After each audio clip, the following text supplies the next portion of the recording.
Analysis on this, we're now joined by Mr. John Wagner Givens, a researcher at the Center for Asian Democracy at the University of Louisville. Welcome, Mr. Givens. Thanks so much for having me. Well, what sort of urbanization is appropriate for China? Will China follow the concentrated model with megacity path of Japan and Latin America, or maybe the dispersed model like small and medium scale cities seen as in Europe and North America? Well, it's possible that some Chinese would like to follow a European or American model, but it's just not ultimately sustainable. China is too populous a country, and I think we're already seeing a megacities model. But as an example for China, I think in a lot of ways the best example is already in China, and it's Hong Kong. Hong Kong is actually only 20% urbanized, despite being a very dense and successful city.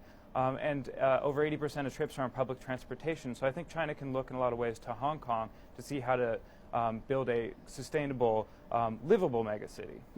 And what do you make of the rate of China's urbanization? Currently, China has a population, according to recent surveys, 52% of the population living in the cities. Such a ratio is far below that of the developing countries, some of the developing countries, not to mention developed countries, where the urbanization ratio should be. Well, I don't want to put my finger on a number. You know, I mean, a lot of people would say 70, 75%, but I think we should really focus on the quality of urbanization in China. I think we should, think very carefully about urbanization. Right now, a lot of urbanization is being driven by the budgetary needs of local governments. Local governments in China don't have funds, and they're urbanizing, they're developing, and they're expropriating land to raise money, and that's not a way to build sustainable urbanization.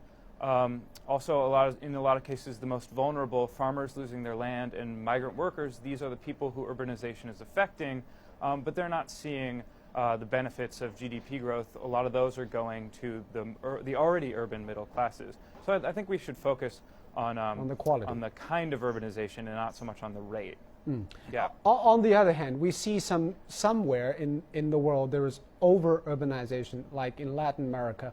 Well, the speed of urbanization actually go way over their economic development, and we have seen slums in some of the mega cities. So do you think China should maintain a good pace and so that we have quality? Yeah, I think absolutely. You have to have a pace that'll have quality. I mean, I think another important consideration is China wants to preserve what's left of its cultural and historical heritage, and that's something that requires time and careful planning. I think the example of the Chenmen neighborhood in southern Beijing is a great example of when people didn't take the time to kind of carefully restore a traditional neighborhood, and instead they kind of they demolished it and they built it up from scratch. And I think a lot was lost there. So I think we need to take a step back and make sure that this is done. China, they often like to talk about scientific development, and I think that is the best way of thinking about this. And here in Beijing, we've been talking to our panels about what about the countryside? We know rural America, which encompasses about 75% of the land, currently accounts for only 16% of the population, the lowest in the nation's history. So how does America manage its rural-urban balance? Well, you know, one of the things we do in America is we actually weight our political system to give countryside, to give rural areas a disproportionate voice in politics. And so that helps keep the countryside represented, to keep rural areas part of the discussion. And then, of course, in China, the political system tends to be oriented the other way. Chinese politics tend to prioritize urban areas, which perhaps made sense when urban areas were a minority, but now the urban areas are becoming the majority of the population. China needs to think about giving rural areas more of a voice. Well, that's interesting to look at it in the political spectrum.